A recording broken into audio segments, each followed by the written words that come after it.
Hey, yo, it is your friendly neighborhood wrestling watching guys, What's NeekCinco good, y'all? and your boy E Money. It's We us, here.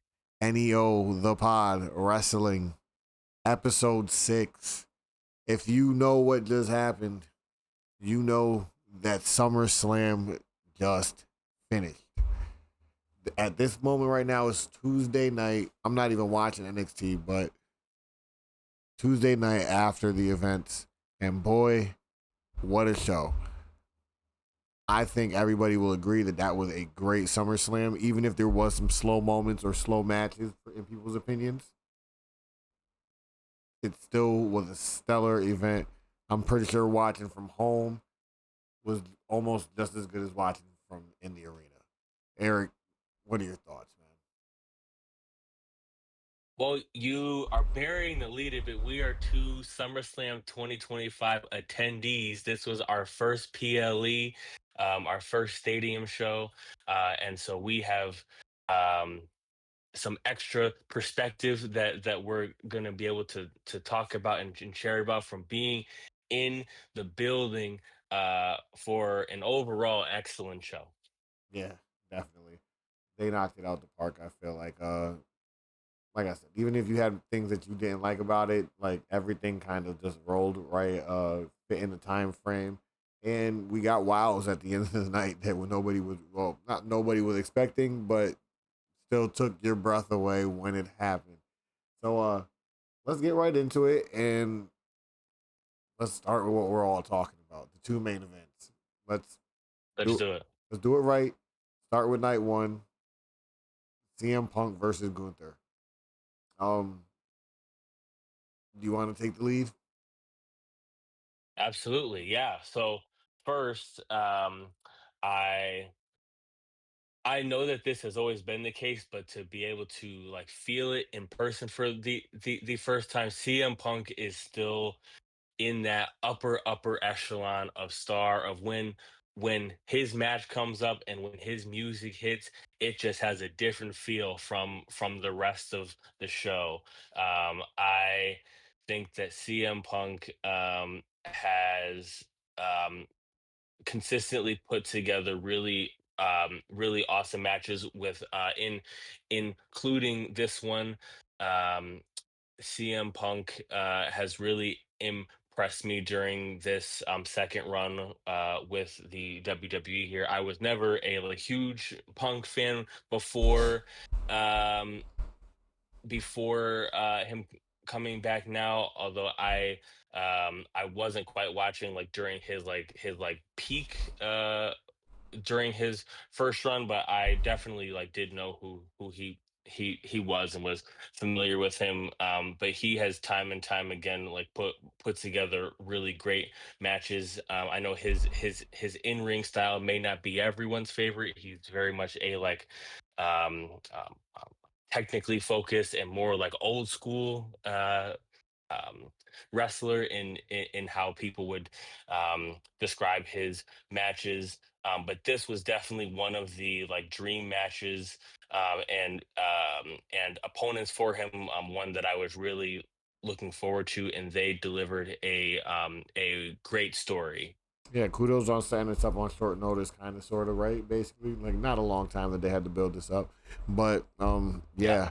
Shout out to CM Punk for always putting on good matches. I am also somebody who is not too familiar with his game until he came back, because yes, I knew who he was and I've seen things that he has done, but I never got the full experience of just watching CM Punk. And in this time since Survivor Series, since he's returned, he's definitely gotten my attention, and I actually like CM Punk a lot. I'm into the whole clobbering time and all that stuff, and his theme song, as you know, I love that theme song. So Cold personality gets me going every time he comes on out, and he, like you said, he's a more old school esque style wrestler where he's kind of grappling and on his feet more than anything. But kudos to Gunther also, because he did what Gunther does. He puts on great shows, executes his moves, looks strong. Uh, and I like that we're back to the Gunther that doesn't look unconfident in himself. So Oh yeah. yeah, that was an L move. Don't do that again. But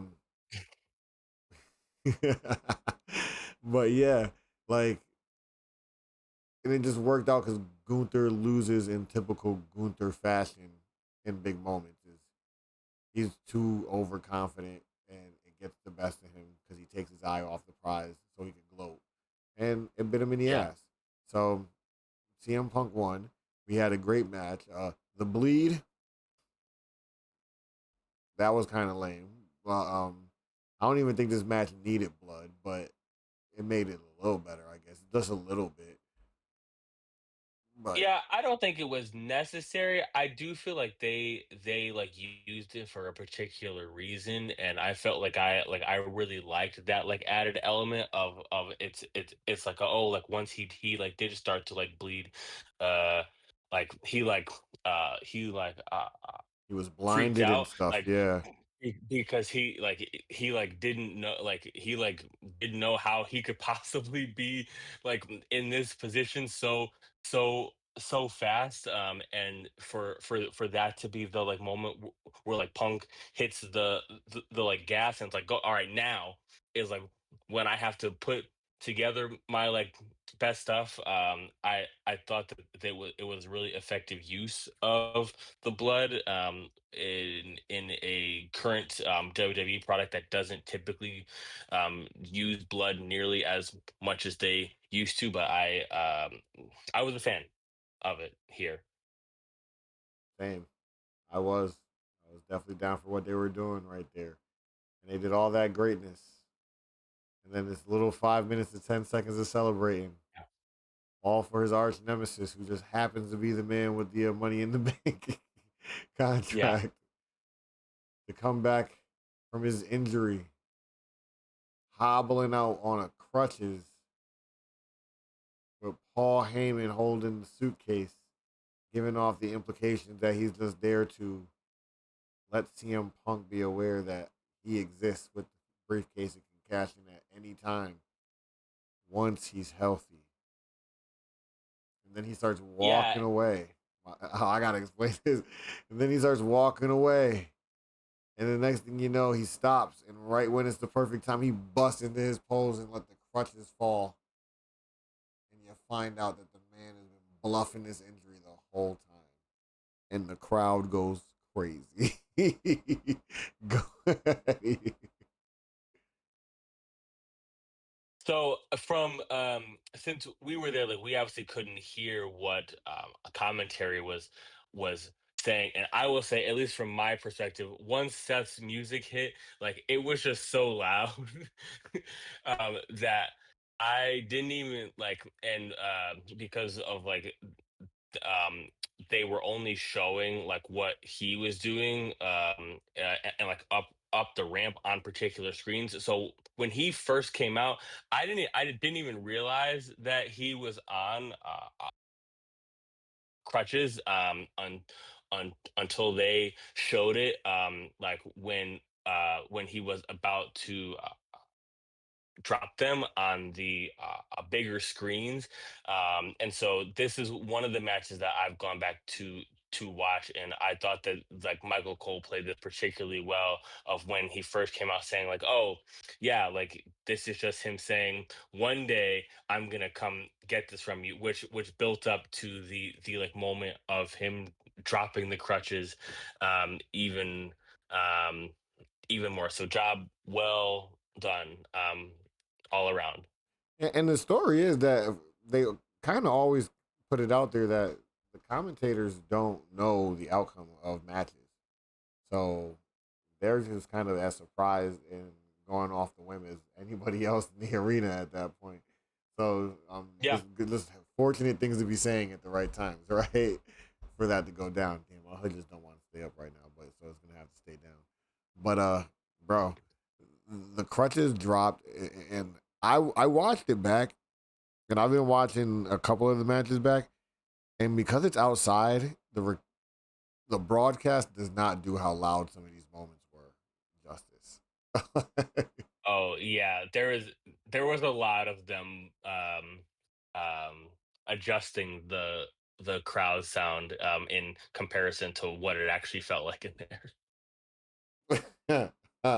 Yeah, there's a moment that I can think of, but we'll talk about it when we get there. But because I definitely went back and watched one match in particular for particular reasons. But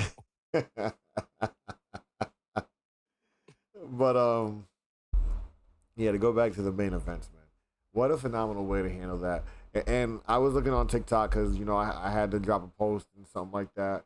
So I'm just scrolling through and interacting, and somebody says something about it, and I had the thought that that's why it was so awesome, is because most people had that in the back of their heads that this is how this would go, that he was playing off an injury or he would return and say the injury's not as bad, and despite us still having that in the back of our minds, it still blew everybody's mind that it happened. Yeah. And I saw another post where I commented, and I was like, I had to ask a question to not to well, we're spoiling. We can't be spoiling it because it already happened. Brock Lesnar's return.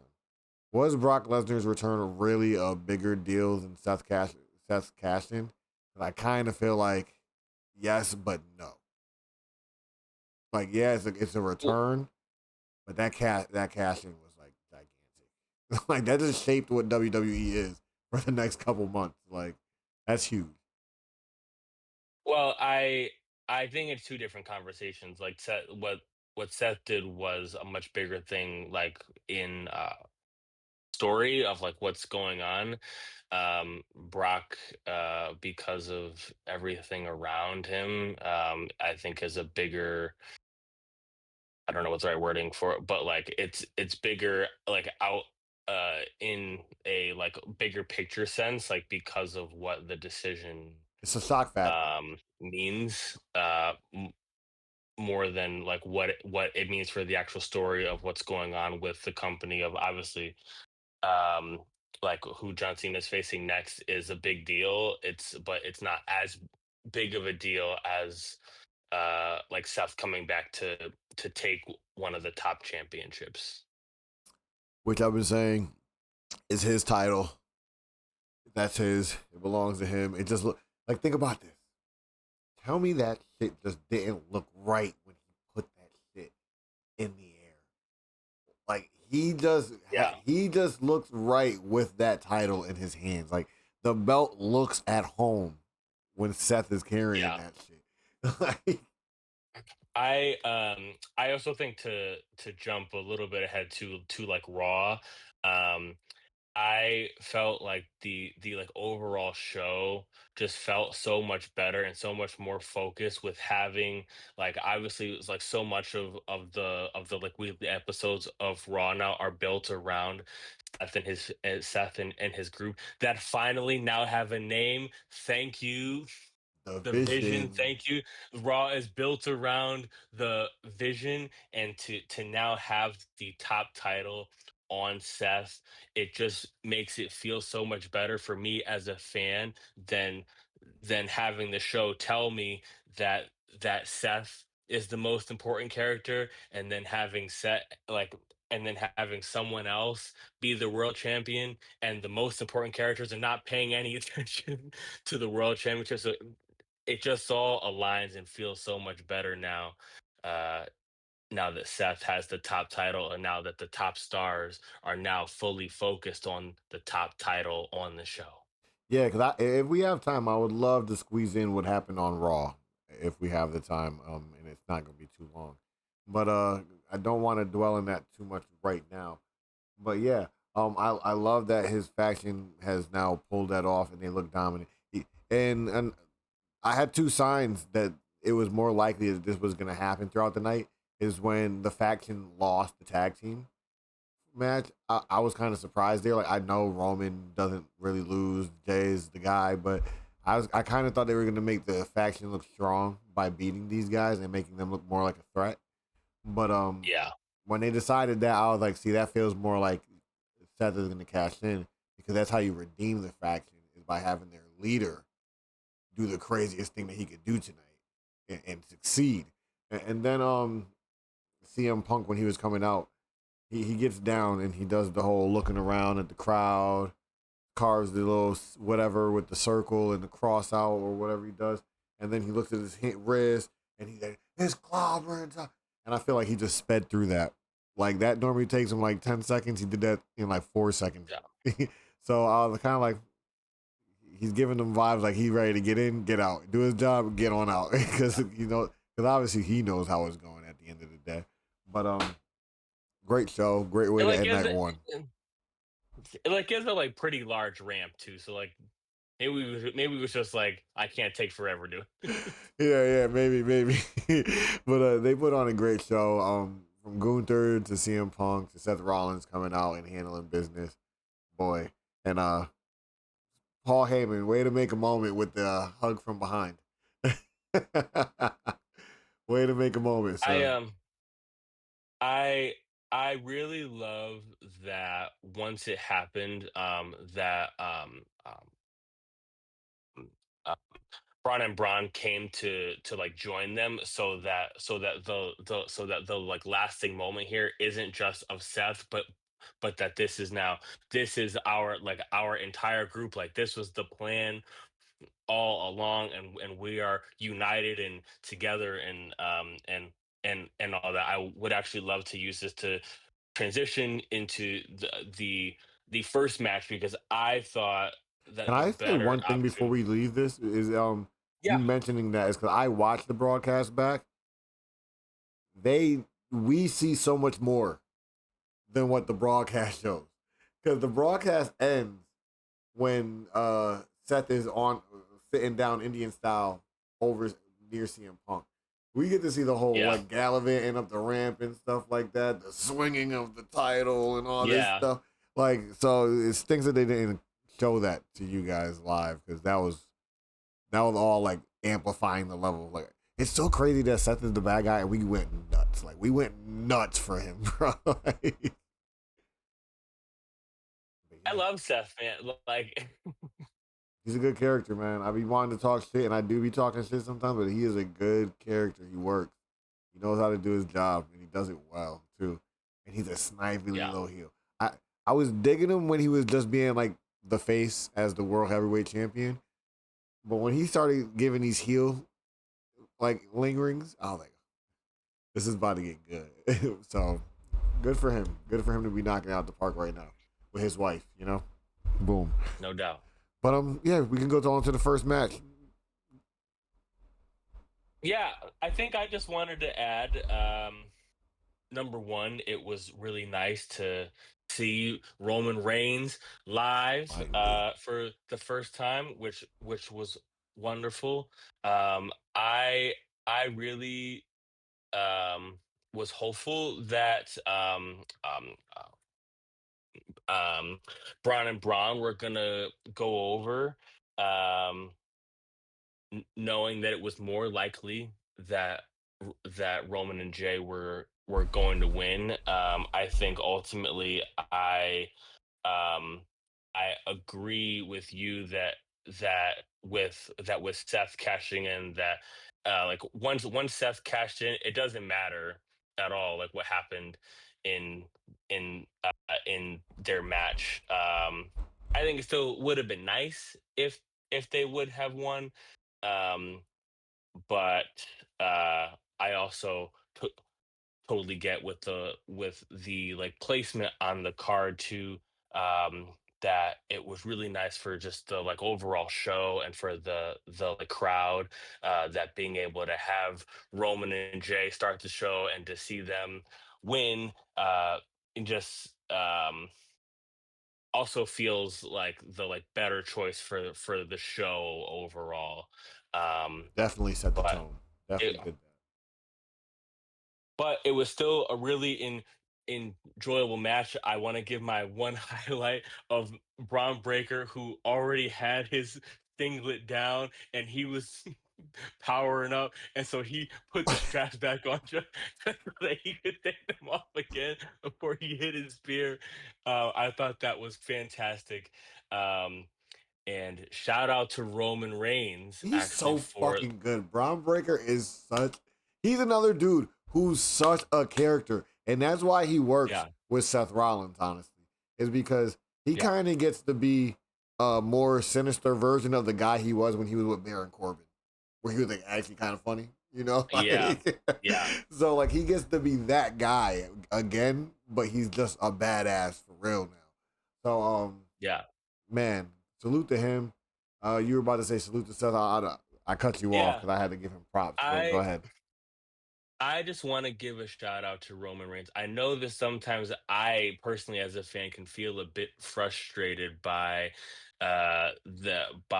Roman's stories, in that I feel like they don't always necessarily like connect all the dots that they could, like even with him um not being there for long periods of time. But it during just the like couple weeks of building up to this match, and then during this match, it is very clear that he is focused on making Braun Breaker and making Braun Breaker look as good as possible. Um, and that I think is really awesome. That he understands where he's at now, and he is embracing the opportunity to be like, I'm a made man. I'm Roman Reigns, and now I can use the time that I have left to really help elevate the like one of the like next guys. Yeah, that's a key thing to point out for this kind of stuff that he's doing with the stuff that he's in, with the people he's interacting with right now. Because that is definitely what he's done a great job with in this time building up to this match.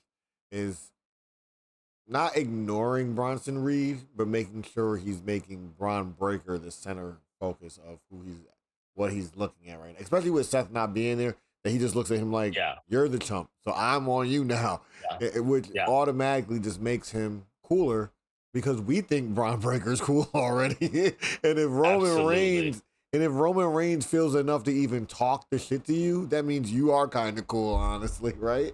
Like Yeah, that's kind of yeah, the thing that put LA Knight super over is the Roman feud, is because he was doing things that made Roman even stop and go, like, what's going on yeah, here? So yep, good job for them. And Bronson Reed, like he has found his way to be relevant in this situation by becoming the tribal he is. thief, by becoming the tribal thief, which is if he's not the one who thought of it, whoever thought of it, genius on you.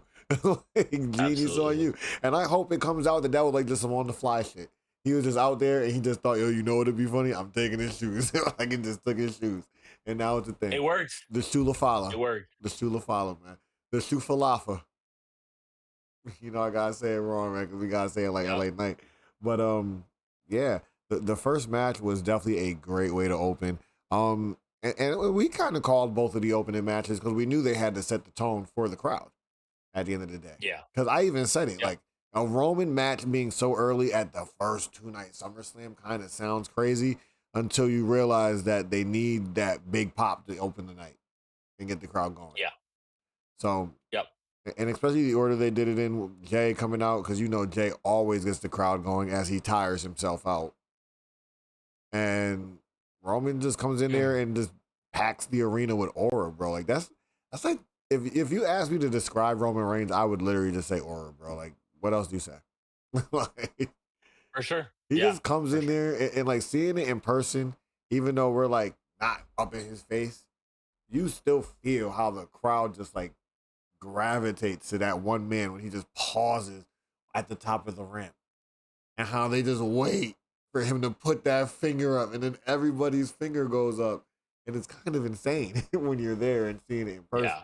So, Yeah. or hearing the crowd go nuts when his music just hits and stuff like that. So shout out to them for being the wrestlers that they are and controlling a crowd the way they do. 'Cause that's one thing. Another thing Roman does, and in his not well, even in his heel phases, when he's on sidelines and tag matches, he does a great job interacting with the crowd. Like even like little subtle For things, sure. he just does a great job of like keeping the crowd engaged and stuff like that. So a match full of good participants. I'll say that to start the start SummerSlam off. Indeed. Anything else? I think it's time to talk about the GOAT now, man. Jump into the I've waited goat. long Yeah, let's enough. go. Let's go. I've, The I, goat. I waited long enough.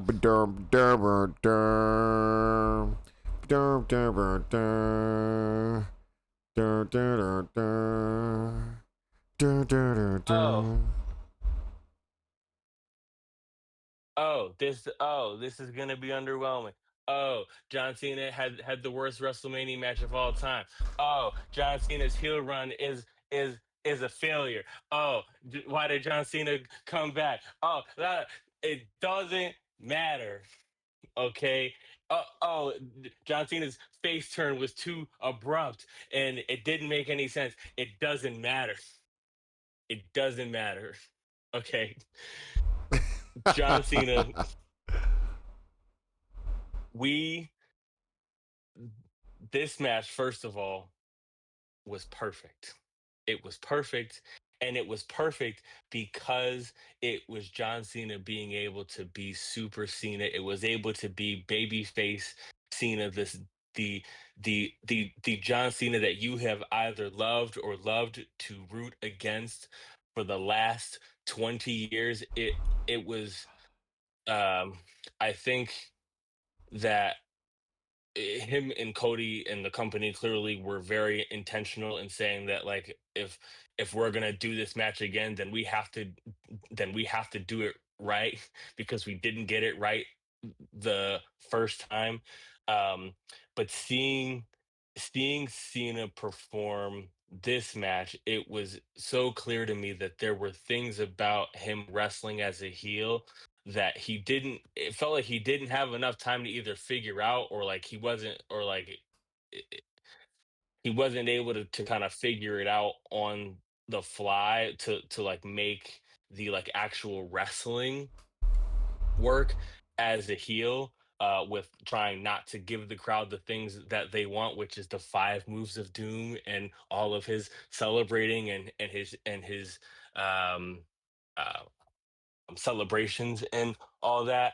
Um, but for this to be the moment that true blue baby face John Cena comes back and he gives this performance, which I felt like his best match in a really long time, but I'm biased, so to also hear pretty much it be universally praised as his best match in a long time. Um, this match was everything that I hoped for as a fan, as a John Cena kid, um, and I think it also was exactly the match, like objectively that it needed to be, and that it made John Cena look really good. It made Cody Rhodes look really good, and it transitioned the story of Cody becoming champion again at what I felt like was the best possible point. I feel like Cena holding the title after this moment, would have made the transition whenever it was not be as impactful as if they did it right here. You knocked it out the park, sir, because that is kind of exactly what happened with this moment. And like you said, kudos to WWE and company and Cody Rhodes and John Cena for pulling this off the way they did, because you're right, it all kind of did happen at the right time when it was supposed to. And I think that's the thing with the heel turn, is that like it just happens that this was the perfect time to pull this switch, and they did it. Because if you go match by match from WrestleMania to Randy Orton to CM Punk, the matches got better over time. So I will Yeah, regurgitate what I was saying the whole time: is as John Cena does matches, these matches will get better, and they have gotten better every stinking time. yeah, So I don't think this man came back on a retirement tour to give us BS. Like it had to. What kind of retirement tour would have been if he just was like on a high horse, like dominant the whole time? He had to come in and play that character of the John Cena who didn't really deserve it, but because he put in so much time, he did deserve it. But the way he got it, he snaked his way to get it. And what was he doing at yeah, the beginning? He was trying to snake his way to keep it the first couple of matches. Honestly, really up until CM Punk, he was trying to snake his way into keeping it. yeah. So we had that John Cena, and it's not that and people say it didn't work. I don't think it didn't work. I think it was just not as fun as what typical John Cena would be because, like you kind of mentioned, you don't get that energy. You don't get those celebrations. You had a more monotone, like his Titantron, black and white John Cena, that was just like, I'm here to handle business. I'm not here to entertain. Where this John Cena is here to entertain. So Yeah. they put on an awesome match. Uh, Cody Rhodes is doing Cody Rhodes things. Boy, what a finisher fest. But what a great way that they handled it with things like going under the ramp and popping up in the from the bottom with John Cena already having him in the FU position. Oh boy, like they were just cooking the whole time. The Cody cutter through the table, like just Yeah. going nuts. And the energy in the arena, you can tell everybody's on the edge of their seats, just waiting to see what's next.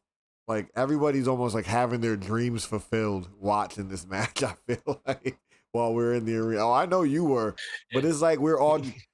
Not to say we weren't Cody Rhodes people at that time, and obviously he wasn't the fan favorite at this time, but we were all just encaptured with what those two guys were giving us, and we were all basically kind of John Cena fans in that match, like the whole arena. That's another thing that I think when I went back to watch it, I don't think the broadcast quite sells how pro Cena and how anti Cody the crowd was for the entire match. Like there, I don't know. I don't know if it was just like turning the like crowd down, or them taking particular chants that I know happened in the stadium that weren't there. Um, but it felt like a hostile crowd for Cody, um, that I think the show was okay with to a certain level, and like I can tell that they intentionally turned it down somewhat so that it didn't feel like Cody was becoming a heel. I feel like I want to give kudos to the crowd because I feel like the crowd did a good job of like booing, not necessarily the right person, but booing a person, but also giving them their flowers. Because like it's not like we booed Cody to boo Cody when he won, but they still like Yeah, celebrated Cody winning. yeah, yeah. Once the match was over, like the match was over, and like people People were back on celebrated Cody's side. Like we know this is a story. and gave props. Yeah, Yeah, yeah. we know this is a story. Congrats, Cody. You're back as the guy. Like now go heel. Now, do we And get I to the don't want to ending? jump ahead. I don't 'Cause want to. Yeah, I was gonna say I don't want to jump ahead, but man, do I wish that Cena holding up his arm was just the end of the show. But unfortunately, it was not. wait. Now that it happened, you really would have been satisfied if that didn't happen, though. Now that it already One did, in hundred, hindsight. 100%.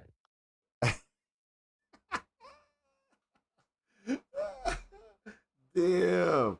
I feel like that was the thing that really made night two be in competition. Like, so I'll say it like this. I'll jump a little bit ahead and kind of talk about what I felt about the nights.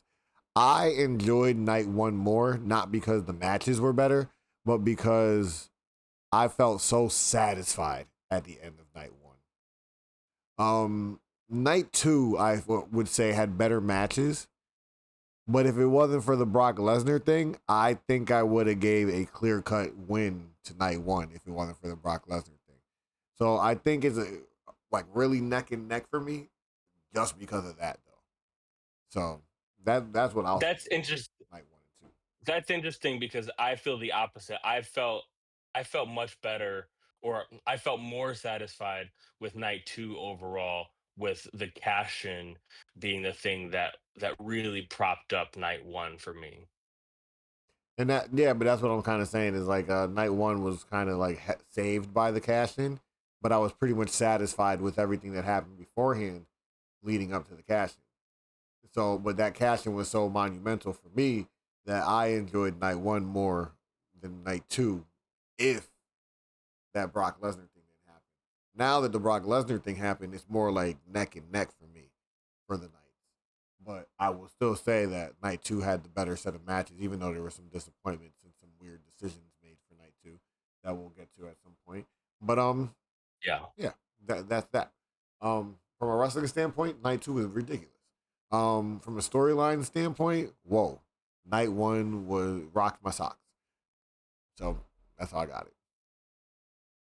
for sure. Mm-hmm. But yeah, Brock Lesnar came out, and it is definitely controversial. Am I one of the people who are like super mad about it? Um, I don't know the entire case and what's going on, but I know it was like sexual assault or something like that, sexual harassment with what Vince McMahon and all this stuff. Trafficking, yes. Oh, sex trafficking, Trafficking, and yes. and his name is somewhere in there. I don't know what his involvement would be, but I just know his name's associated, and I know that was why they were kind of staying away from her for a while, and I was totally fine with that. Uh, I even spoke about it maybe in our last video, but I know me and you spoke about it that um, it is kind of odd for them to consider bringing somebody back under those circumstances. But if he's cleared and their legal team is clearing it, do what you want, honestly. If it's another guy to bring impact to the roster, I'm kind of for it. Unless he comes up. The only way this goes bad is if you come to find out he really was doing some like menacing shit. So Yeah. good. So, I'm down with the trigger pull. unfortunately, he's not cleared No, I'm saying uh, he like cleared legally. legally by no like WWE's legal team had to clear him to be like okay to use. That's what I'm Yes, speaking in terms of. WWE's legal team. I mean, they said it on Raw, and kind of a weird. It was kind of weird because it felt like they were gonna like have Triple H or Nick Khan talk about it. They didn't. They just said that WWE's legal team cleared them, but the case is still ongoing. I don't want to. I don't want to spend too much time talking about this. I feel like this was really, really nasty. I really don't like this. But that's why I said Uh, I'm not really like super. I'm excited for the yeah, fact that they did something so not expected. That's why that was cool. It's because nobody expected that, and people are talking about the crowd erupting, and so I am gonna jump ahead real quick because it's in comparison to the Becky match, but I don't want to get fully into the Becky match yet. But they compared it to the Becky match. I've seen a couple people say it, and they were like, these are the people who got like hype for Brock Lesnar coming back, but they barely watched the Becky match and stuff like that. And I think there's a couple of things that play into it, and one of the things is where the Becky match came into play. It came after a banger of a match. Didn't that come after the TLC match? I did. All right, cool. So and also, bro, this was like we knew the Becky match was coming on. We knew the Lyra match was a thing. We knew Bailey was most likely going to get involved. There's nothing shocking about that. Like we all had these same thoughts of Brock Lesnar being in a court case, not being cleared to be in the WWE, and then his music kicks in after John Cena loses and he's getting his thank you Cena's. The reason why the crowd goes nuts is not because 100% of the people there are happy that Brock Lesnar's there. It's because they're losing their mind because we all are talking about how he shouldn't be there either. Like not that he's guilty or not, but that he just probably shouldn't be there. Like that is Yeah, super not likely for him to be around. So that's why it's interesting and got that reaction in my mind. I I think I would definitely describe the the pop as shock and surprise more than necessarily approval.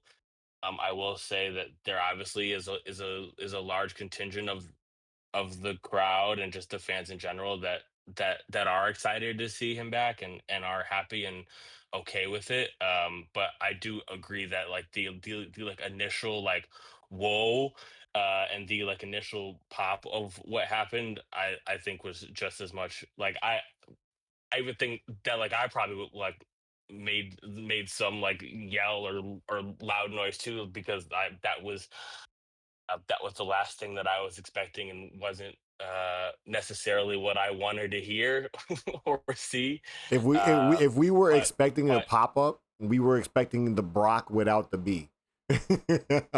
That's what we were yeah, assuming. But other than yeah. that, yeah. Um, I I think overall this is tough for me. Like I think that I think the reality of being a fan of WWE and pro wrestling in general uh is littered with stories like this over and over again. Like this is not the first controversial or like decision that I don't agree with from like a moral standpoint. So I can't say that that I can be fully surprised with it in that way. Do I wish that it didn't happen? Yes. But uh, yeah, it unfortunately is the reality of WWE, and I think I think TKO with like a larger standpoint. Like if you see, like they have made similar decisions not only in WWE but with UFC as well. Like John Jones didn't like I, I think a lot of people would have expected that like some of the like decisions around him being able to continue with the UFC. He probably should have got the plug pulled a lot earlier than it did. So again, I won't lie, I'm a John with Jones guy, so I'm always willing to see him fight if he can. But I understand that sentiment of like, because yeah, he was definitely testing the waters and he was getting away with a lot. So yeah, you're right. But sorry to cut you off, but I, I just wanted to get this out before I forgot it. It's sad because yes, wrestling is pretty like recognizable for it because it kind of is like the main thing that kind of happens when a wrestler gets in trouble, some kind of sexual assault or sexual something.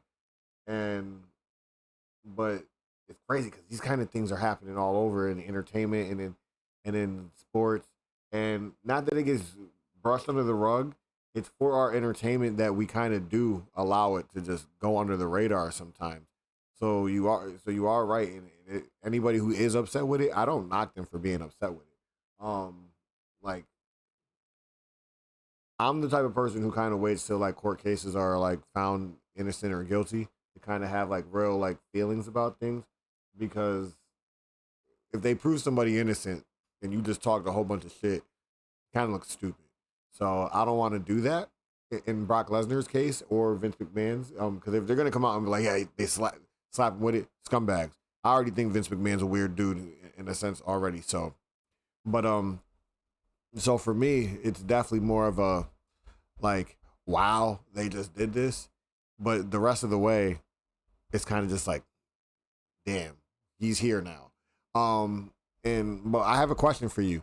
So yeah. let's say what they do with Brock Lesnar, because obviously he's fighting John Cena, and they're doing a ghost of Cena. But what if they are doing more with him afterwards, and it's all good stuff?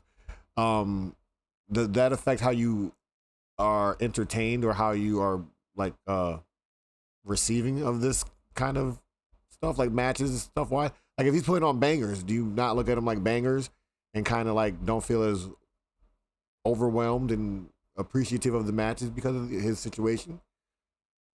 No, I mean, I think no matter what he does in the ring, I'll still feel like he shouldn't be here. Like his performance in the ring doesn't like. I'm like not No, but I like mean, do you I'm not not saying. appreciate the matches, not necessarily him himself? So like if he goes on and has like a banger with John Cena, are you like, damn, that match was lame and I wish it never happened? Or are you like, wow, he put on a great show and like that match was amazing? Like, does it I affect mean, that for you? it, if he puts on a great match, then I can call it a great match and say I wish that it didn't happen. Yeah, because I'm not asking if you're like gonna dislike the guy or dislike his situation. 'Cause like I said, that's understandable for anybody to feel like that. But I'm more asking if it takes away from your ability to enjoy what's on the screen at the time. Like if you're watching a Oh, pay per view. oh, Is it going to take away from my enjoyment? Yes, absolutely. Okay. 100%. Yeah, so yeah. Like one, I normally don't get too much into Brock Lesnar stuff, so I don't think it would really change my level of enjoyment. Because I'm normally not like, oh my, like how we get for these main events recently, and I'm like, yeah, I can't wait to see this match.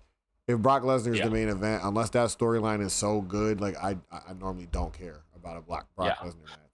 So that's I maybe why I'm yeah, in that stance, is because he's just another guy. He's basically another Rusev to me, who's just cool, bigger and stronger. I also outside of this have never really been a Brock Lesnar fan anyways. Um which is a like completely separate thing for me. I also understand, obviously, with being as big of a Cena guy as I am, like I understand if you're looking outside of that and just in the storyline wise, why this matters, like the long history that he's had with Cena through his entire career. I completely understand that. And if you're looking through like Cena's best feuds and like rivalries, he absolutely is on the list. Um I also want to take this moment to say, Triple H, you know that this is wrong. Number one, because the post SummerSlam press conferences are getting cut the night that Brock Lesnar comes back. That's nasty. And that is Okay, nasty. and then and then you go on the post show with the other WWE people, and your answer is, well, John Cena put it on his list. John Cena asked for it. That's super nasty that you're trying to throw Cena under the bus. And if Cena asked for it, hold on. If Cena asked for it, that's nasty. And even if he did ask for it, John Cena, while he is a legend and he is everything that he is to WWE, he is not the president of WWE, and he is not the chief content officer. If John Cena asks for something, that doesn't mean that it has to happen. You can still could have and should have said no, and you didn't. You're right in saying Triple H is nasty, but how many times does somebody, one as big as John Cena and two in his retirement tour, get told no? So yes, correct, realistic, not really, because so to go back to what you were saying about TKO, I'm happy you had brought them up earlier, is because I have also recently really been feeling the ick about everything TKO. Especially when I seen some news, and I don't know if it's real news, fake news, or anything like that, that they're considering making more pay-per-views two nights. And Yeah, that's the greed kicking in, if that's real news. Because yeah, they see the money that they're making, but if you do everything two nights, nothing's special anymore. yeah, WrestleMania is not special. SummerSlam ain't special. This should be reserved for their big three, and that's it. And Royal yeah, Rumble don't even need to be two nights. But like I can see him doing two nights with one Rumble one night and one Rumble the other night. So yeah, it needs to be reserved for the big pay-per-views, and this shouldn't be something where fucking what the fuck, Bad Blood is a two-night event. Like what the fuck? Like Hell in a Cell yeah, doesn't need to be a two-night event, bro. Like it doesn't need this. yeah. So I hope that TKO doesn't get too much of being a business, because yeah, they're in combat sports, but like these aren't the people who came up in WWE, who came up from the grassroots, from WCW, from WWF, and all that stuff, and built this up to be what it is today. These are new guys who just get in it because there's a check behind it, and those are the people who will mess it up. Anybody who plays video games knows, like companies like Call of Duty and stuff like that have all fallen victim to companies coming in and changing how the process works, because they're like, well, this is gonna make dollars. And yes, it make dollars, but it kills you in the long run because you become too Yeah, focused on dollars and not about actual good content. absolutely, So absolutely. I agree. yeah, I wouldn't want that to happen. But Eric, man, if John Cena did ask for this, I mean, like, And I if if so John Cena's answer about this and about everything else has always been, I do what they tell me, which is his answer for everything. That's already the answer that he gave someone, like someone found him. I don't know who it was, like, but I saw a video of him from yesterday. I think talking about it, and that was his answer because that's been his answer for everything. Again, if Cena asked for this, then that's wrong. Just because it's Cena, that doesn't mean that I feel differently. If Cena asked for him to come back, then that's wrong too. Yeah. So, well, maybe Brock Lesnar's name can get cleared one day, and we can let nasty feelings and nasty thoughts away about the man. 'Cause, yeah, I'm not a fan, but he was cool for wrestling. He was a cool dominant force at a time, and not a fan, but he pushed some boundaries and stuff like that. I'm still mad that he beat the Undertaker at WrestleMania, but whatever. But so do we got anything else about this main event? I think it kind of got to a sour point because of Brock Lesnar, but the match was awesome, Uh, and the shock it left you with was still jaw dropping, honestly. So I think, yeah, I think I would just close by saying the match was incredible. Um, as this was my first and last opportunity to see my favorite and the reason why I fell in love with professional wrestling like at, like in the first place for that to be the one performance that I got to see to see his passing of the official passing of the torch to Cody Rhodes, um his his big like baby face re, re return, for him to be in a 35-minute street fight he where ran down he the get ramp, bro, slid in. where Ooh, where he where he got to be Super Cena, and he got to throw the like big steps, and he got to hit the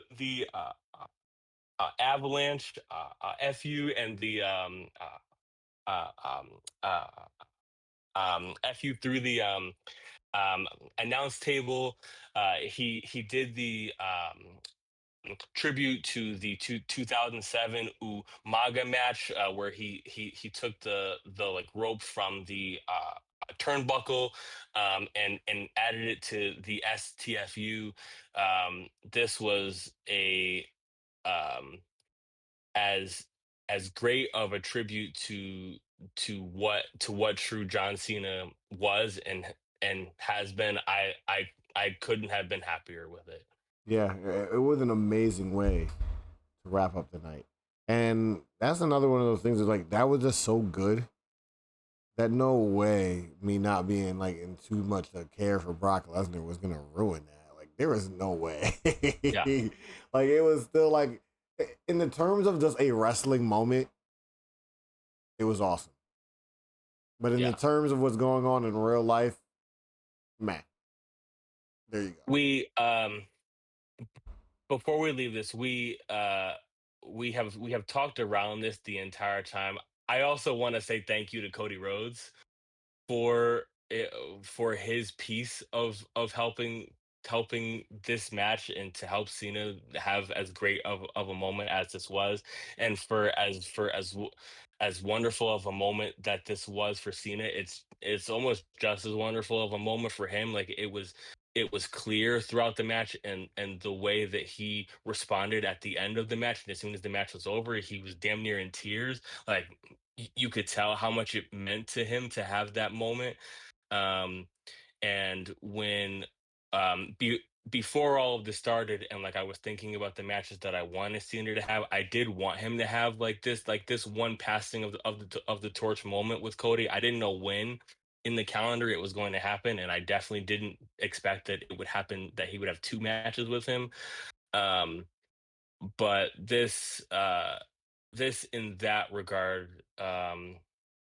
does a lot for Cody Rhodes, in his character. It reestablishes and affirms who he is as the face of the company, and as the the undisputed champion moving forward. I'm super excited for the like fresh start that he now gets, now that he has the championship back, and there's no final boss lingering around this run, hopefully. So I am very happy for Cody Rhodes too. Yeah. Um, Definitely giving a shout out to Cody Rhodes for that. He's just been a good sport, and looking back at it and how it got so ugly with The Rock and all that, you're right. He kind of needed a fresh slate, and what him and John Cena did just worked with the time off and all that. It was a good reset and it was a good bounce back. So I'm I'm optimistic that he's gonna put on a hell of a run. Hint, hint. I hope he goes heel. Drew Drew McIntyre, please feud with Drew McIntyre. I'm begging you. That would work. That would work. But one of the things that I think about when you say what you say, I look at that moment. I don't know if you remember it, but you probably do because you're a Cena guy. When Triple H was out there in the ring talking about how they're struggling and stuff like that, I think during the COVID times, and he's like, "I'll just get out here and wrestle a broom in my underwear if I have to," and stuff like that. And then like CM Punk comes out and John Cena comes out, and they're kind of like, we're not turning our back on wrestling because we love wrestling." Like, do you remember this moment? I actually don't think I have watched this. There's This was there's a during the pandemic? I feel like it was. There's a weird moment like that where they kind of just come out because like everybody was like leaving and not coming to work and stuff like that, and these guys were like, "Nah, well, if everybody else is leaving, at least you know we're here." And it just happens to be CM Punk and like John Cena. I don't think I'm mistaken on this, but Hmm, in those moments, you like look at this and like these are wrestling guys. Like even in storyline, when even outside of storyline, they want to do what's good for the business of wrestling, even if there is some like selfish like drive behind it or anything like that. But at the end of the day, that's good for them either way. So Cody Rhodes in moments like this cements himself as a guy that's a wrestling guy.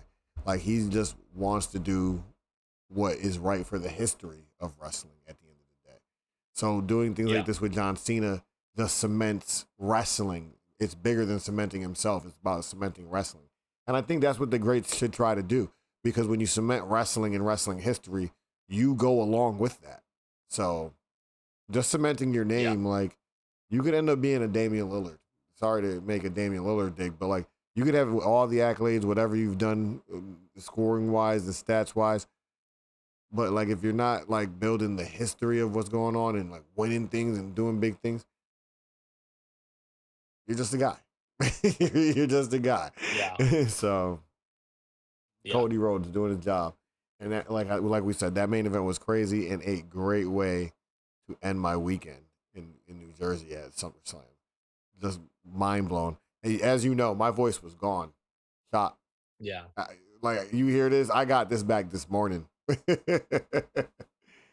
So, I know you want to talk about the Becky match. I would just like to run through some kind of quick hits on oh, go some of ahead. the other matches as as well. So assuming that that's kind of the last match that we're going to talk about in more detail, I want to give Yeah, let's a fight through the shout rest. out to Lead the way. Charlotte Flair and Alexa Bliss, What a good show who would have guessed that all it would take for Charlotte Flair to get cheers is to have this to make a pairing friend.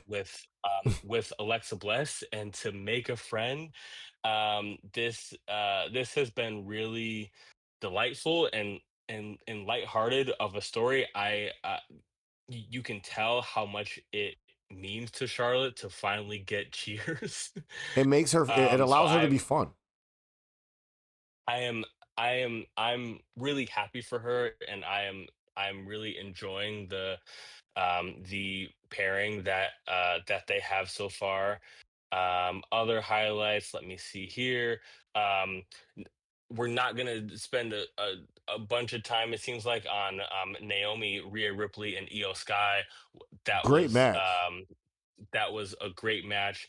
Um, I don't mean to compare it to the WrestleMania match, but because two of the three competitors are the same, I wouldn't say it was quite at the level of the WrestleMania match, but still very good. Well, it keeps I those two would have looking strong and makes Naomi look good.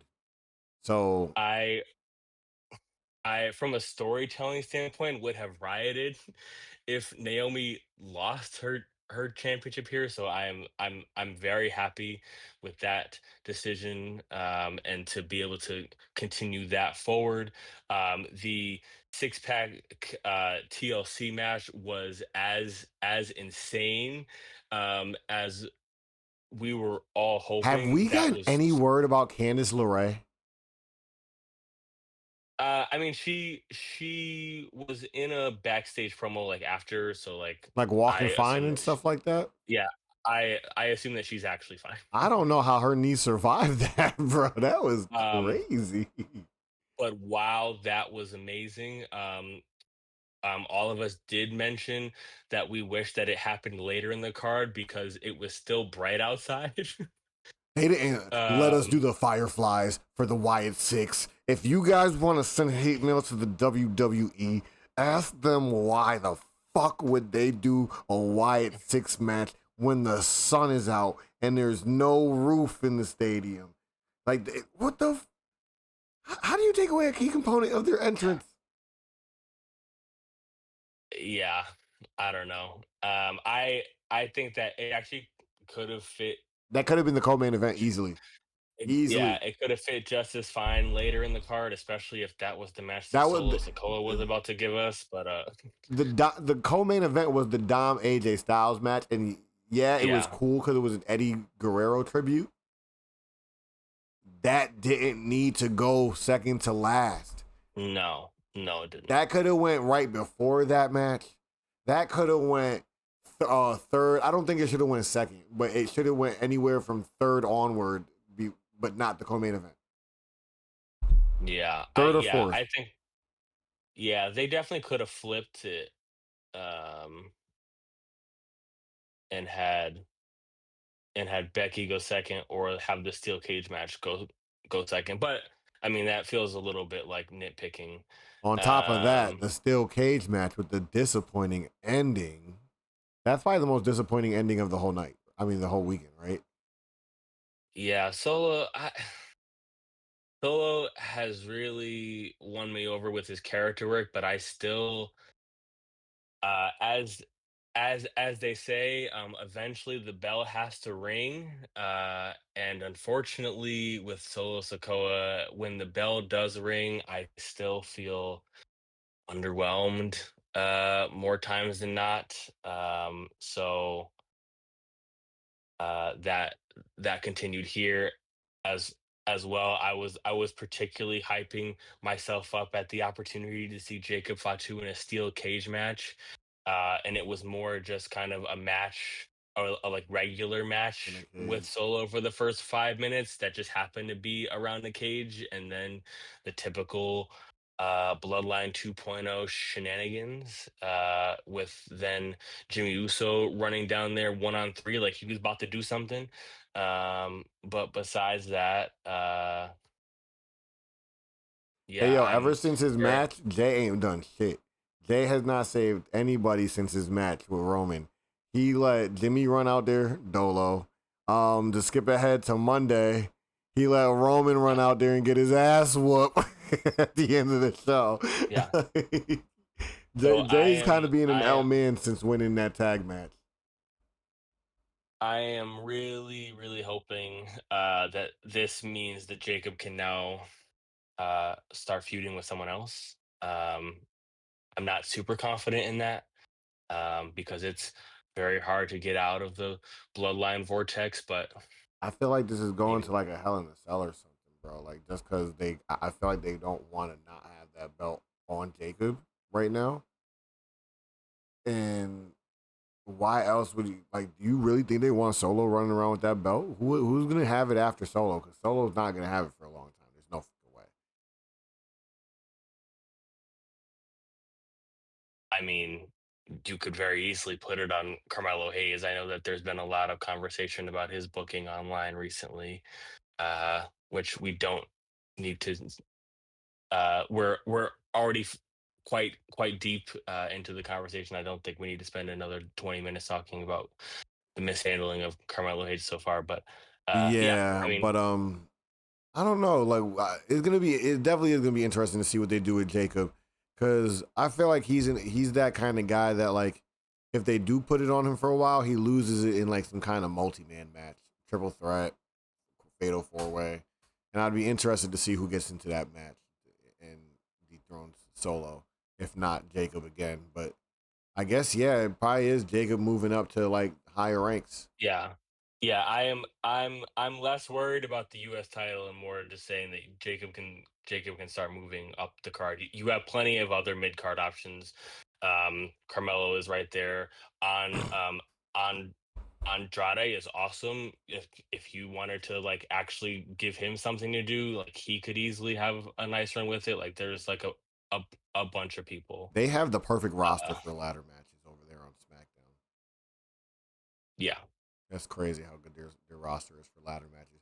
And sorry to Pretty Deadly because I'm pretty sure one of those spots would have been yours if like your man didn't get hurt.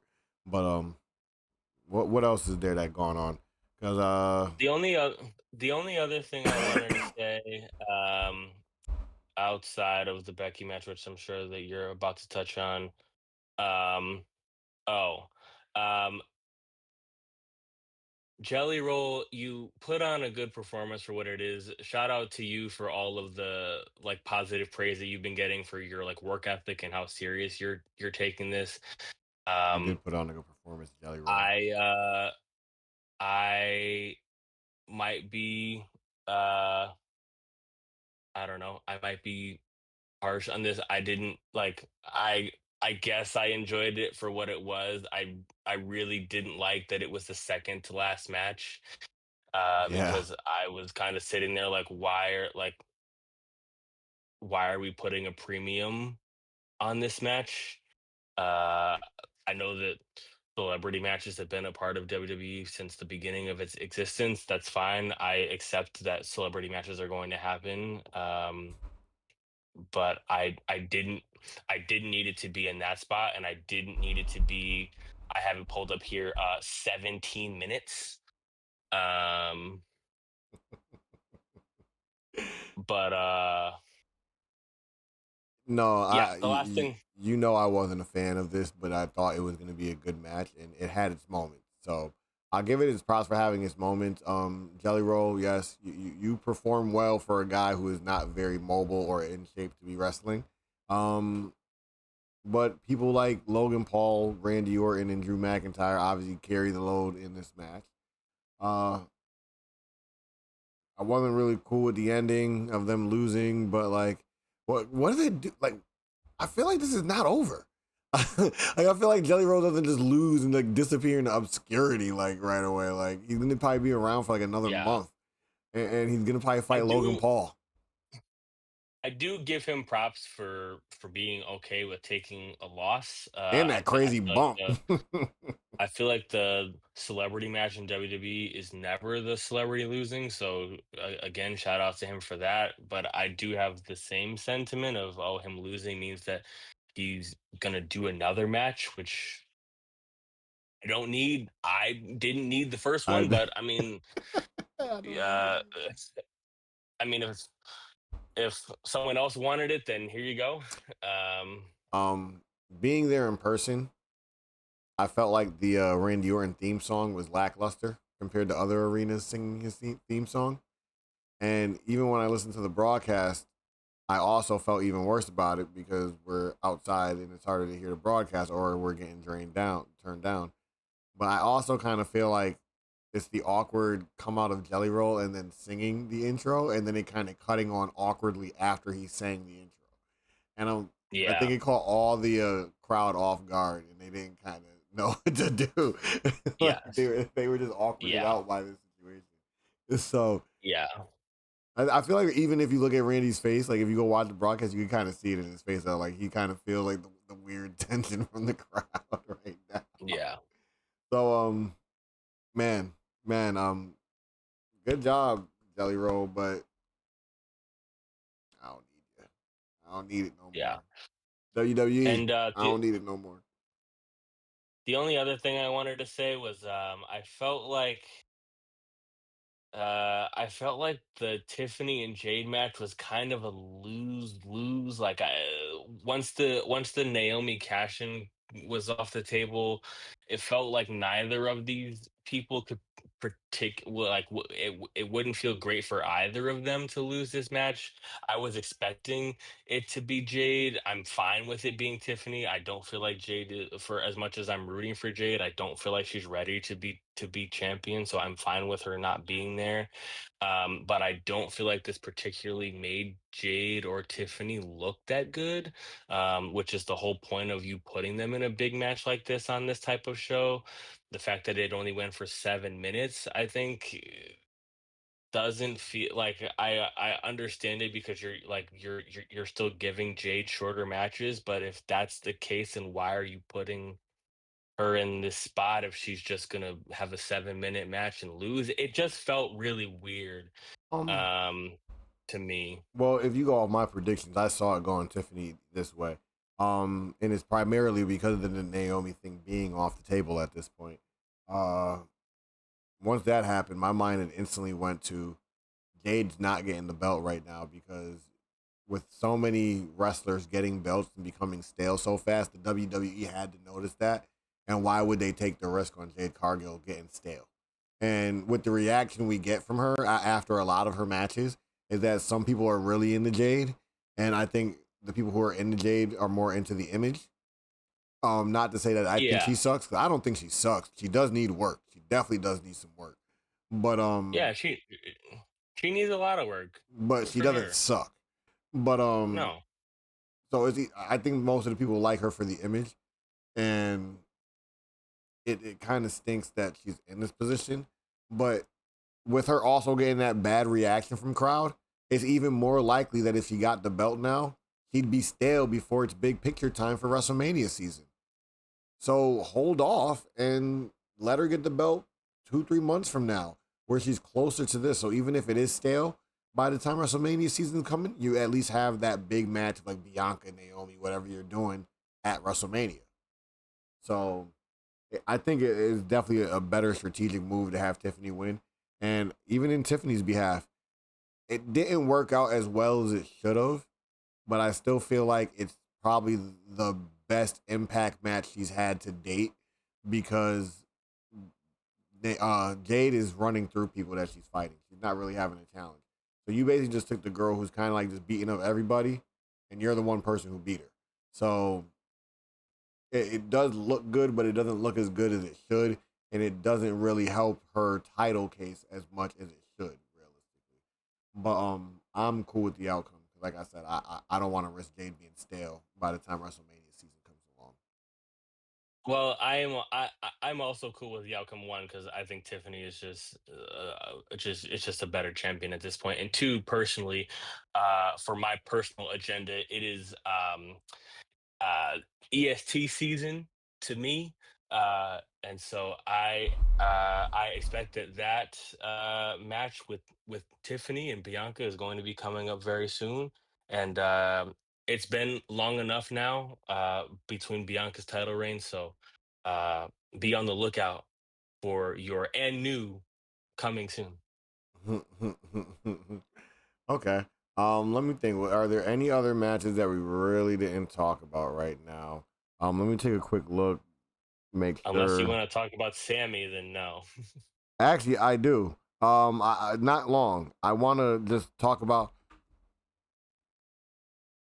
why are they making it look like Karrion Cross is nothing? Stop wasting this man's time. We're like are they literally just trying to help him get the bag elsewhere by giving him like decent performances where he looks like some we want, and he'll maybe get a bag on some like indie show or AEW or something like that? Because I don't know what their direction is, if there was a direction for Karrion Cross at all. They're kind of making him look lamer than he should. I watched that match on the broadcast too. I didn't even really realize it because it just sounded like a normal reaction. He kind of gets a pop at SummerSlam. Yeah, And I'm like, yeah. this dude got a whole fucking pop at SummerSlam. And this is how you treat him, bro. Like, it's crazy. Like, bad enough we can't get LA Knight up here, but we got people getting actual pops who are organically growing. And you guys are just like, feed him to Sami Zayn. Like, what? Come on.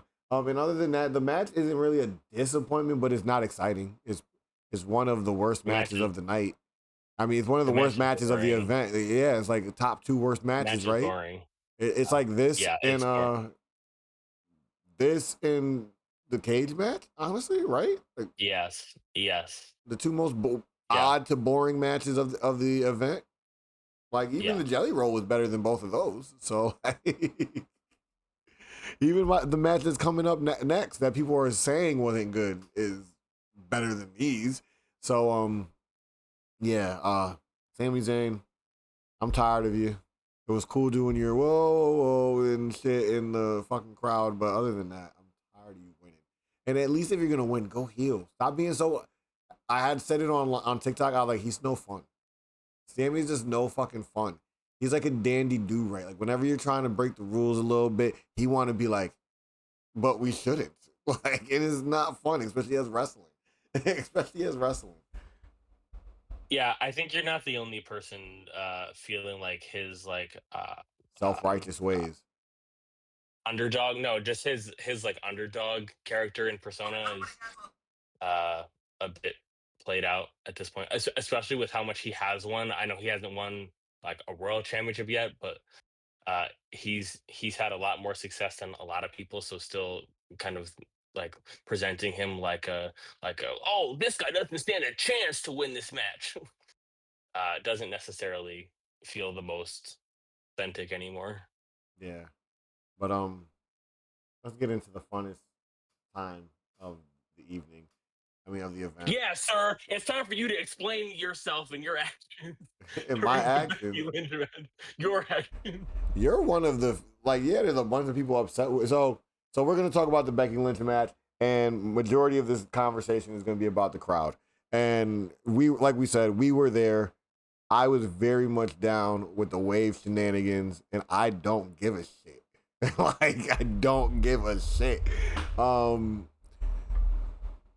I don't think anybody there doing the wave is doing it with the intention to. Well, I'm not gonna say anybody because there's definitely people who are like that, but I don't think majority of the crowd is doing the wave to diss Becky Lynch or Lyra Valkyria or the work that we're putting in. And realistically, doing the wave does not mean that you're not paying attention to the match. We did get into a very interesting exchange throughout the match that does. Some people are saying they don't hear it in the broadcast, but when I watch it back, I hear it. You It's can just really hear it. faint. It's just You really can hear faint. it. And that's what you're talking about, that they drowned it out. You can Yeah, totally. they You definitely can toned it totally hear down. it. Yeah, they Yeah. definitely toned it down. But to get into what actually happened is that the section that we were in, or at least near the section we were in, like maybe the next door neighbor or right above us, started the wave. And it just became a whole thing for about 10 minutes, maybe, throughout the match. A good It third was of the like match. at least half the match. Yeah, It at was least like I would say like a half of third the of the match because they, well, no, because the first part we weren't really doing it, and then like a little bit into the match we started. So I'll say a third of the match in, because by the time the zip tie thing had happened, it was pretty dead, and everybody was back into the match and stuff like that. Because we all knew the Bailey thing was kind of coming. So we're into this situation, and we are on in section 100, and section 100 is trying to get the wave going. And we get a good amount of people doing the wave, but there's just two people, one section on, like two sections on the right side, and then like two or three sections all the way on the end on the left side, just are refusing to do this shit, and they're not being fun. So our section just starts chanting, "This side sucks." And it's the, I'm not gonna lie, I had such a fucking blast doing this shit. Because at the end of the day, like I said, I still know what was going on in the match. I was still paying attention to the match. And honestly, like we might not have been cheering directly for them, but that match probably had some of the most energy out of any match throughout the night from the crowd, even though it wasn't based on the match itself. And I kind of feel like it's a test because well, not a testament, but kind of because that TLC ladder match had the crowd so fucking amped and ready to go. Like they were just on 100 after that. So explaining myself, there you go. We were having a fucking good time, and some other people wanted to be party poopers. I've seen a lot of videos on TikTok about this, and there are a lot of people who are upset about this. But most of the comments are like, who cares? The crowd is having fun. They paid to be there. They're not saying the match sucks, because somebody thought that's what we were saying when we were saying this side sucks. And I'm like, that's not what the fuck was going on. And it's harmless, honestly. Like there was a whole, I don't know if you heard it because I didn't hear it. There was a whole watch the match chant going on too, from the side to the right. Yeah. I didn't hear that shit when it was going on, but shout out to the upper deck because the 300s, they got that wave going and they were doing that shit smooth as fuck for like a good 5 minutes, bro. After we failed to get it, we got it like once. We got a good wave like once. I think like one section didn't do it, but the upper deck was killing that shit. So I had a good time. And the match was good, man. The match was actually really good, especially when I watched it back. Because there's just certain things that like are better from the perspective of TV than there is from the perspective of being there. Like when Becky Lynch went through the top rope. I mean, I'm not through the top rope. When Becky Lynch went through the table off of Lyra coming off the top rope. We're watching it back yesterday because G ended up hitting me up when he came through.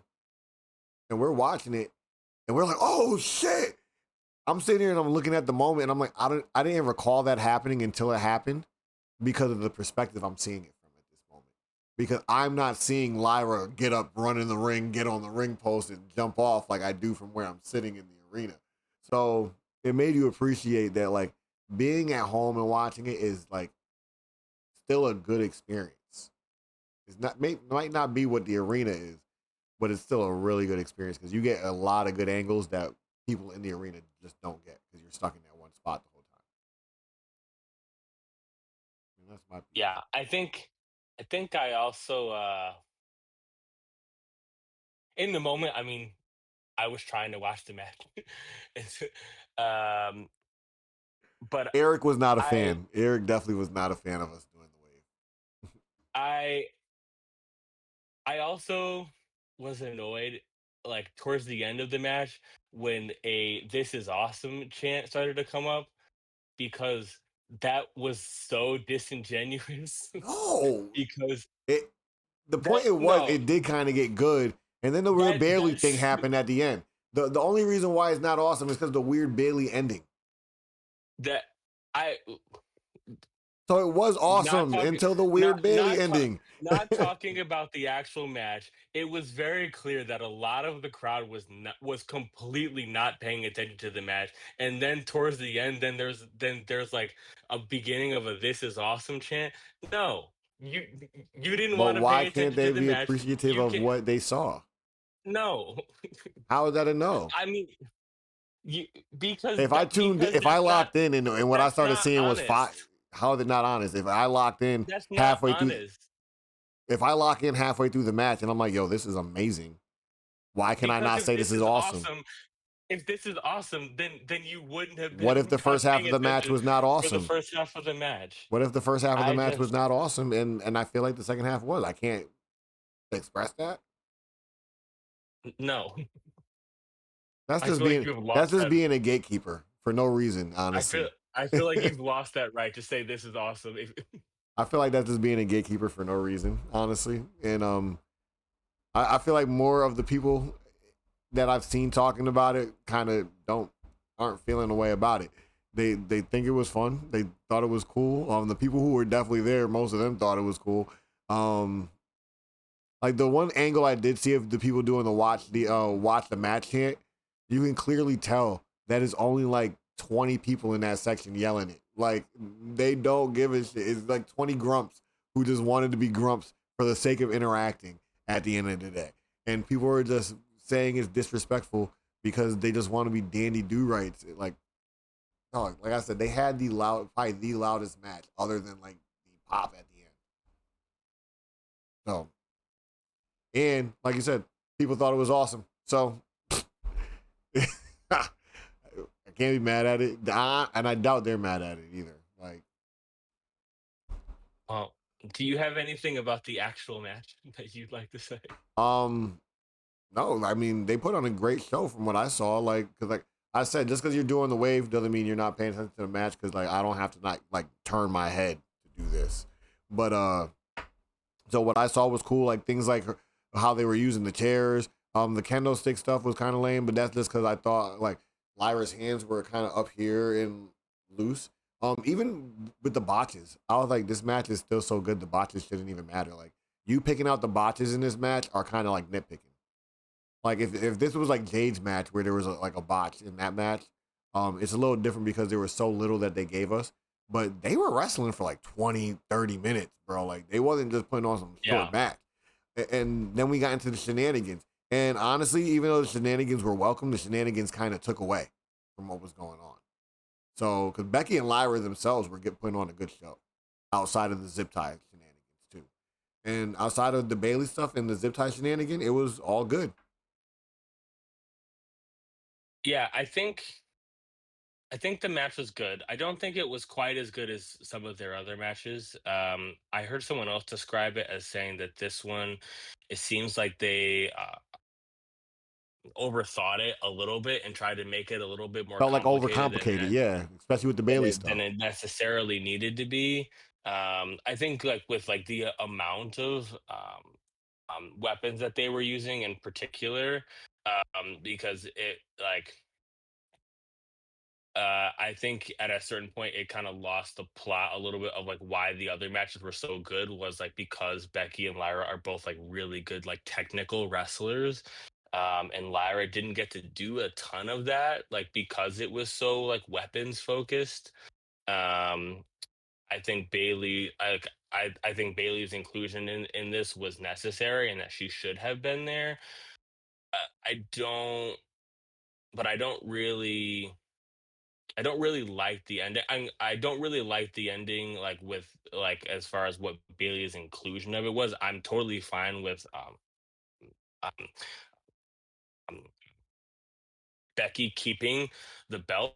I'm actually like I would say I'm more excited for the title moving forward now that Becky still has it versus Lyra having it moving forward. But Bailey's inclusion, it didn't feel like they really knew what her purpose was in there because like I thought going into this match that she was gonna be there to like turn heel, which obviously they like had a like huge tease for, but she didn't do that. And then when I watched it back, I like heard her say like after she was attacking Becky, she was saying like, "Oh, like you took everything from me," which like kind of makes sense, but also like Lyra was the one that just beat you, so like that doesn't Well, she's more speaking really about. I think align. she would be more speaking about WrestleMania in that kind of line. That seems a little more Um, important than whatever Lyra has done. and then she unintentionally caused like and then she unintentionally causes Lyra to lose. So like you're not saying anything definitive there. It just felt like to me like they didn't really have a purpose for why Bailey was there when I feel like they could have very clearly given her like like a more clear moment like one way or another on what her intention was. um but I'm honestly happy that Becky is keeping the belt. Man, like after this being after Monday, being on Tuesday, like we know what they're doing with Becky as of right now. But it's like, Yeah. what are you doing with Lyra and Bailey? Because like if this, like you kind of had a feud with Bailey and Lyra going on while you had the Becky feud going on, and like, are you like just handing it off and making this the feud now? I kind of wish they would just kind of all go their separate ways, but I don't think that's what's gonna happen. Yeah. Um, like my mind, I wanted the Bailey interference to happen, so there was a reason for another triple threat, but they've moved Becky on already, so Yeah. um so we're obviously not getting the triple threat, and I'm not interested in seeing Bailey and Lyra going at it. Um, because now we see that Bailey isn't heel yet. Would that mean that Lyra maybe turns heel instead? Maybe. I mean, the backstage segment on Raw was Lyra saying she doesn't want anything to do with her anymore. So that like that could be them saying that their interactions are over, but uh we need to wait and see, I guess. Lyra is gonna go heel and join Becky Lynch. Nah, I hope not. But yeah. So shenanigan waves. If I was there 100 times, I would be down with those shenanigan waves 100 times. And I'm sorry, I'm not sorry to anybody who wasn't really digging it, but tough luck, I guess. Man, it was fun. Should have joined you, but I have fun too. Shit. little little crowd banter has never hurt nobody. But that basically sums up SummerSlam. If I had to give this a rating, I'll do that real quick. I would call this an 8 out of 10. Just because it had some lows that kind of take away Yeah. from the highs. So I wouldn't give it a 9 for that. So it gets the 8 out of 10. But damn, were those highs high. And they had a lot of really high moments throughout the night, even if there were dips. So like Rhea and them put on a show, the TLC match put on a show. Then you get to the main events, all put on shows and stuff like that. Logan Paul put on a show. So Yeah. I have nothing really bad to say about this show other than there are a few like odd decisions. I will not overly critique this show. Yeah, you want to give it a rating or something? Yeah, I would say probably like an 8.5. I'd say, yeah, I'd say like an 8.5, which I think is particularly high. I think they did a really great job with the beginning matches and the end matches on each night, like, which they always talk about as being They're important, important. because you like want people to be happy at the start and at the end of the show, which I think was awesome. I think the fact that your two main events were your two best matches, um is is is really hard to pull off, and they absolutely did that on this show. I thought that was great. um if I'm if I um As we talked about before, I don't agree with, and I don't like the Brock thing in general, but the rest of the show was very, very good. Definitely. SummerSlam. Great job for the first two night event. And I'm happy we got to be there for history. And you know what? Like, we didn't even get to really talk about this. Um, Sunday night, when me and G were just gone for like 2 hours, we were talking to these guys that were there, and I got to talk to his son, and it was just so pleasant. Like any kid that I interacted with, who was just having the time of their life being there, like made that weekend that much more special. Just seeing people who are like 10 and under, just living to their heart's content, their heart's fullest maximum joy, and having the time Yeah. of their life just felt so good. Cause I'm over here like I'm old as shit. I'm 35, man. I'm having a fucking ball. Yeah. And if I'm having a ball, you kids need to be enjoying the hell out of this. And I'm happy that the kids that I did get to interact with were. And we met some cool people while we were there too. The people sitting to our right were cool. The people sitting to our left were cool. I exchanged IGs with a couple people, so we got some friends now. But Yeah. on to other things. On to a quick segment for Raw. I don't really want to talk about all of Raw because there's not much that happened. But we'll talk. I'll just say it. Becky Lynch got moved on to Nikki Bella. And next week she's got a match against Maxine Dupree, which is obviously she's gonna kill her. So, and we'll see what happens with Nikki Bella from there on. The man who I definitely wish did not get gypped out of SummerSlam, the megastar, LA Knight. Yeah, I can do it again now. Did I not say title picture, bro? Did I not say he's finally I there? think But I he's gonna think lose. I think for you, being an LA Knight guy, I uh I think this is the best thing that can happen for him right now. Like, not him missing SummerSlam, but like This him feud being in him, having him involved. being in this right now, him directly interacting with Seth Rollins and CM Punk. If if you are going to solidify yourself as a true, like, main eventer, it's gonna be right here, Yeah, because you got to because prove you can hang with the big dogs, bro. you Like, are you you are with the two hottest, like, most established guys that are on consistent TV, right? Like, outside of Cody, obviously, like that's one and two. Again, not counting Roman as well because he's his own thing. But um, I if if if if LA Knight was my guy, and I like LA Knight, but I wouldn't say he's my guy. But if like LA Knight was my guy, I would say, oh man, like this is the moment right here where he's about to turn it up. Yeah, but like we were talking in the text, I think like right before the show started, maybe, or maybe like an hour or so before, and we were talking about that, like what the fuck happens with my guy seeing that he was left off, and I Yeah, was like, this show kind of has to start this way, and thank God it did. Thank God it did, because yes, I was mega happy that he came out, because I'm like, at least they did not just brush my dude off to the side now that the cashing happened, because think yeah, about it, last night they were putting on a good match. And they were putting on a good yep, match the night the injury happened too. So in yeah, ring, he's proving himself with Seth Rollins already in ring. And yeah, we already know the yep, man can talk. So all he has to do is hang with CM Punk, hang with Seth Rollins, and he's in a yeah, great position. We obviously know he's not winning this feud. There's no way the first feud that Seth Rollins gets in, if it happens to be LA Knight, that he's losing it. Like no way. There's no way in hell. yeah. But my question would be, since we're here, what do we think happens? Because I think there's a couple possibilities of what happens here. Because we've seen Roman, we've seen LA, and we've seen CM Punk last night. Do we get a 3-man tag match? I think I think we get a Seth We might get a couple of LA. them, right? I think we get a Seth LA Punk triple threat at Clash, and I think Roman just got written off TV again. Yeah. Oh yeah, yeah. I think that's definitely what happened.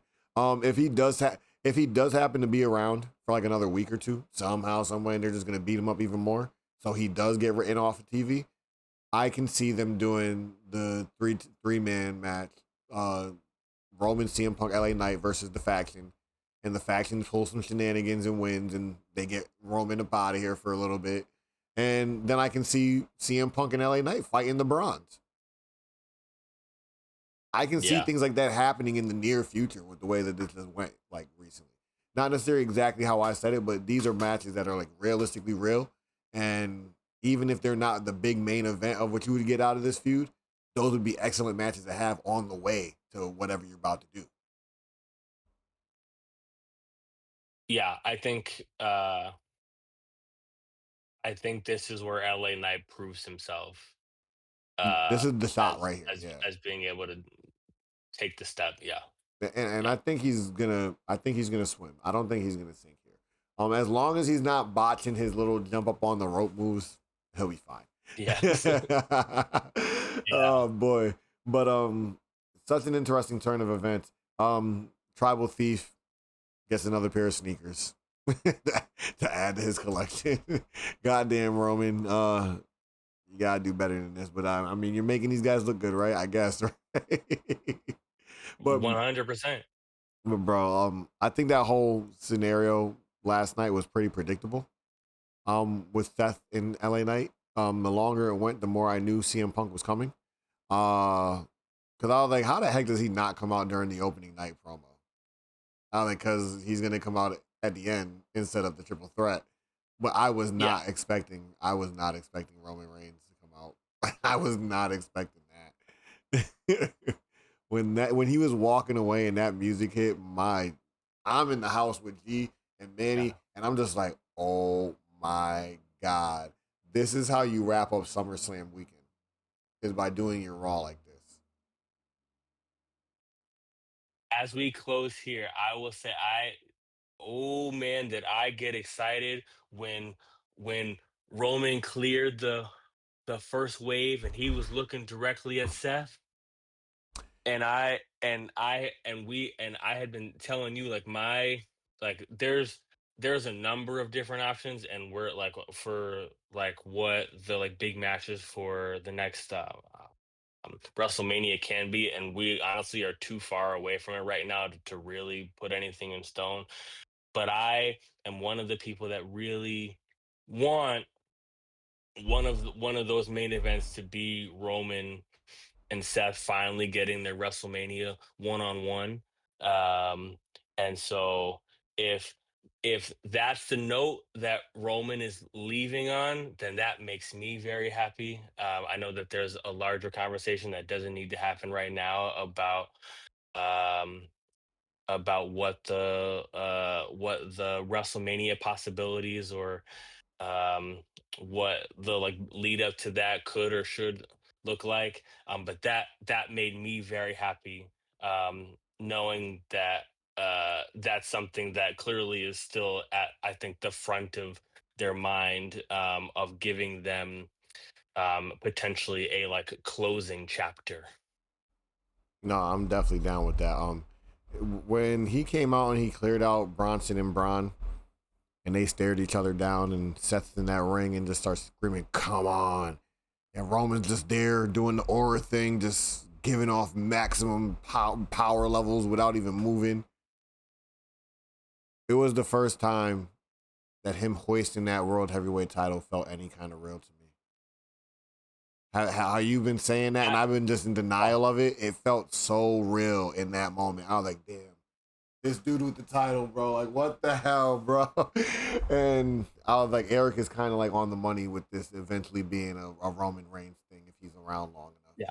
So, I, Well, I, I was thinking about it today, and I honestly want this to be a main event match, like whether Seth still has the title or not. I think even if he doesn't have the like title, like Seth and Roman finally getting a one-on-one at WrestleMania is still main event worthy, whether the title is there or not. But if you want the title to still be there, and that Roman comment about this title is still in the back of your mind, like it's in the back of my mind, of you hearing him say losers bracket title. I think all you have to do is have him say, I am the tribal chief, like I am solidified. But Seth, I know how much that title means to you. And so for that reason, I want to take that from you. and you say you're the visionary, you're the revolutionary, you're the future, and all this nonsense. Well, guess what?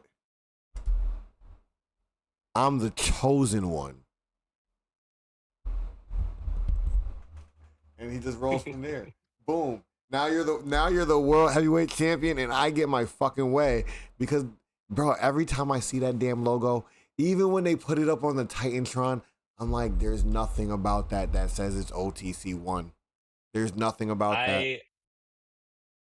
I I will say that like that is the intention, and that's the build. I I separately don't think that I would ever put a title on Roman again. Like if Well, that I don't think it would be a if that title in was the sense that he continuously calls himself that.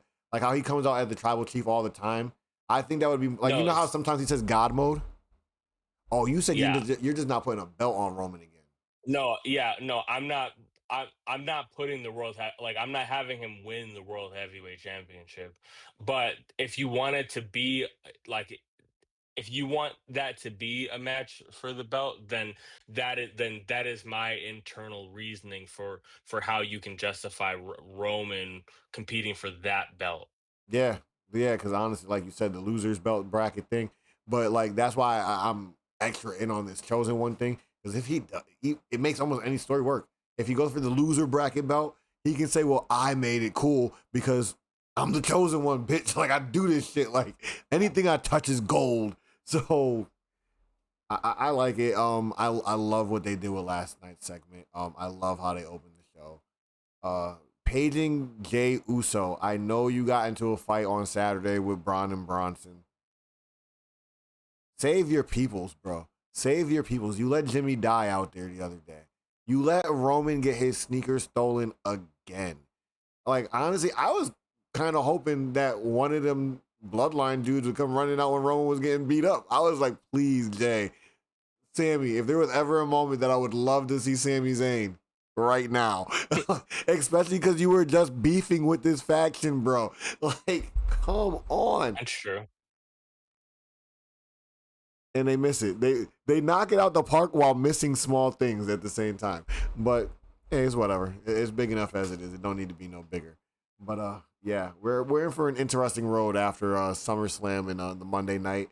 And I can only assume that Friday is probably going to be not as big, but I'm pretty sure they might gonna have some shit up their sleeve for Friday also, especially because there's beefs like Jade and Tiffany that'll probably still be swirling a little bit.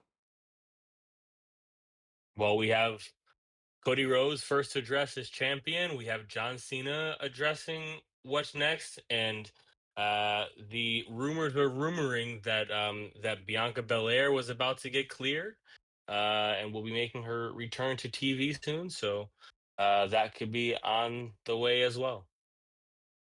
Yeah, it's gonna be an interesting because I think a lot of the weirder things like solo winning and stuff like that. That's gonna I think a lot of those things occurred on the SmackDown side, and it's gonna make SmackDown maybe more intriguing than it is exciting. Well, hopefully, because SmackDown's been having a hard time recently, but I think they're getting it together now that they're starting to get their tag team looking really good. And now that like Cody's back and they're not so focused on the John Cena heel turn and run, I think they're gonna get it back rolling. But I'll tell you this much: the absence of a Roman Reigns is really showing its ass. for Really sure. showing its ass. So, hey guys, same as always, man. This is another episode of NEO Wrestling. This is episode 6. Eric, is there anything you'd like to say to the guys before we leave? Guys and the gals and the We're peoples. we're out of here, man. We have 12 dates left on the John Cena farewell tour. Enjoy it while you still can. You know, I'd like to reiterate what you said and to say, hey, this was our first PLE event live, and this is only my third wrestling show for so, and I've done all my wrestling shows since I've been back in like the last 2-3 years, and I'm super grateful to the experience. Even with the bad decisions and stuff that people don't like and stuff like that, uh, WWE put on a great show, and it was so worth going to. And salute to them doing John Cena properly in his final SummerSlam and all this stuff. And salute to them, and salute to everybody who put on a stellar show because y'all was out there putting your bodies on the line. Like we didn't even talk about things like Bo Dallas getting a sunset flipped to a ladder and stuff like that. So Yeah. like there's a bunch of crazy stuff that was just going on throughout the whole weekend, and like I said, I had no voice leading up until this morning, and I didn't even think I was gonna have a voice to be able to record this because I definitely thought about it. I was like, how am I gonna record this with no voice? And Eric is probably going back to working his camp thing pretty soon. Like we're not gonna have the time to do this. But yeah, that's it. Like the video, share it with your other wrestling friends. Tell us what you thought about it. Uh I'll say it real quick. I have night 1, like I said earlier, just slightly over night 2, but literally neck and neck. Eric, I'm pretty sure you had night 2 because it's the John Cena night. Uh, I tell have tell us yeah. tell us in the comments what night you thought was better and why, guys. If you got that far, we definitely appreciate it and keep supporting us, man. And till the next time, NeekCinco and E Money, and we out of here. We out.